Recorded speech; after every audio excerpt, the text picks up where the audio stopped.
the U.S. support in helping expand trade and investment in Ethiopia. As you know, the U.S. is Ethiopia's strategic partner in many fields, and the steady flow of quality investment from the United States, as much as we crave it, though the recent beginning is so encouraging, has often been in a short supply. We have discussed, among other things, how to encourage U.S. investors to come to Ethiopia in large numbers, where there are numerous competitive and comparative advantages they can benefit from. We have discussed how best we can take advantage of President Obama's signature Power Africa initiative, which is, in our case, has already seen significant progress made with a 1,000 megawatts geothermal deal contract to be signed this afternoon. We have also discussed ways of scaling up the successful projects under President Obama launched 4 years ago in his flagship Alliance for Food Security program and launching of similar initiatives. We have also discussed and reached understanding on coordinating our efforts in the global effort to fight climate change and to work together for the success of the COP21 negotiations in Paris. Likewise, we have exchanged ideas on ways the U.S. can champion the Addis Ababa Action Agenda during the negotiations of the Sustainable Development Goals in New York next September. We have also agreed to work on global health epidemics. We have raised a number of issues on how the U.S. can support the strengthening of Ethiopia's democratization process. My government has expressed its commitment to deepen the democratic process already underway in the country and work towards respect of human rights and improving governance. We have reiterated once again that our commitment to democracy is real, not skin deep. We have both noted that we need to step up efforts to strengthen our institutions and build our capacity in various areas. We believe the U.S. support in this regard as age-old democracy will contribute to ensuring that our system becomes robust. We have agreed to continue our engagement despite minor differences here and there with regard mainly to the speed with which our democratization process is moving. Finally, we have discussed a range of issues related to cooperation on security and peace building in the region and on the pivotal role the U.S. can and does play.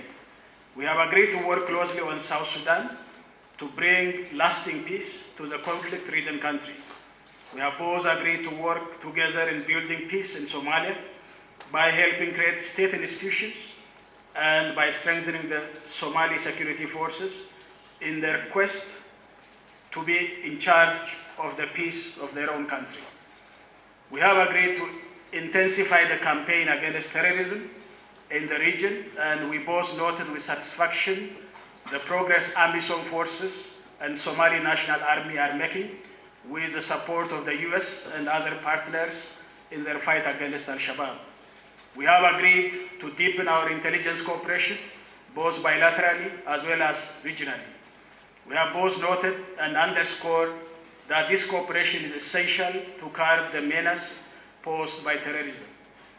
The terrorist attack that was launched in Mogadishu yesterday is a stark reminder that we need to work even more in this respect.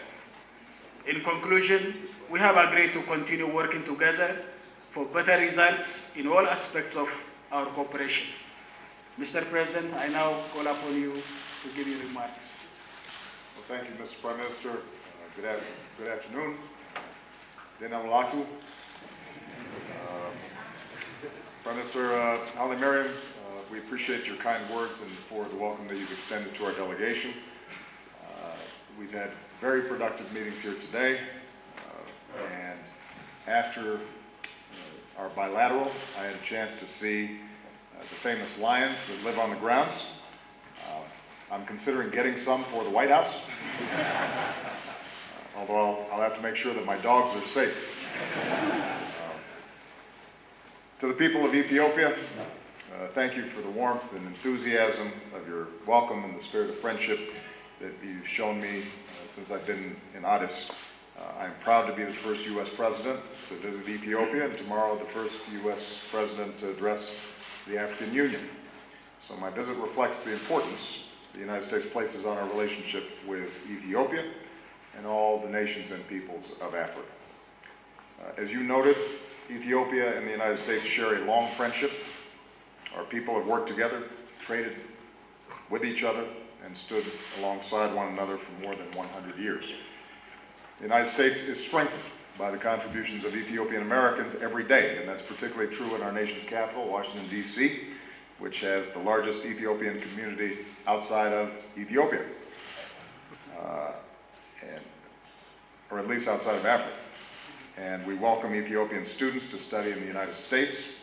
Through our Young African Leaders Initiative, we're helping to empower dynamic young Ethiopians with the tools that they need to make a difference in their communities. Ethiopia also hosts one of the largest Peace Corps programs in the world and has welcomed thousands of young Americans over the years. So the connections between our peoples are both deep and enduring. And today the Prime Minister and I spoke about how we can strengthen the cooperation between our nations. First, we're going to continue working together to advance Ethiopia's economic progress. Ethiopia has one of the fastest growing economies in the world and one of the largest economies in Africa. And we want to sustain that momentum because a growing and inclusive economy in Ethiopia means more opportunities for the Ethiopian people and more trade and investment between our nations, which in turn helps to create American jobs. With the renewal of the African Growth and Opportunity Act, we'll work to further open American markets to Ethiopian products and help expand private sector investment in Ethiopia. Through our Power Africa initiative, we're working to unlock Ethiopia's potential for geothermal energy with the nation's first private sector energy agreement. And this will help the government meet its ambitious goal of significantly increasing access to electricity across Ethiopia and help open the market to developing Ethiopia's other vast renewable energy sources. Second, we're stepping up our cooperation on development, where Ethiopia has proven itself a global leader. To many people around the world, their image of Ethiopia remains stuck in the past, remembering drought and famine.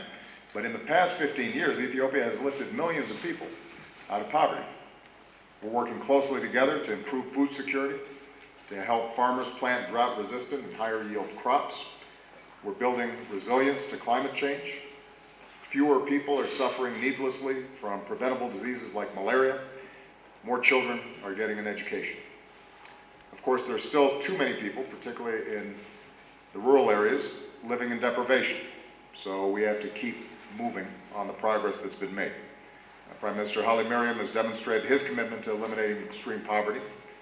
Ethiopia recently hosted the International Conference on Financing for Development, which secured a global consensus about how the nations of the world will deliver on our promises, especially to those most in need.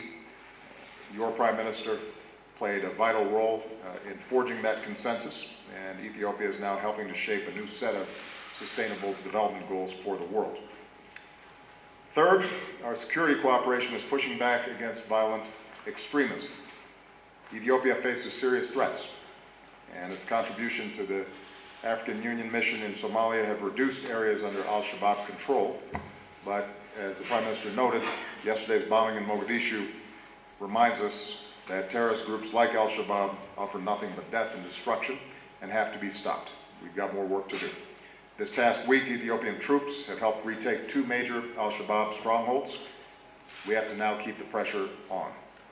Ethiopia is a major contributor as well to UN peacekeeping efforts. It contributes more troops than any other country in Africa. And we're working together to improve the ability of Ethiopian peacekeepers to respond rapidly to emerging crises before they spiral into widespread violence.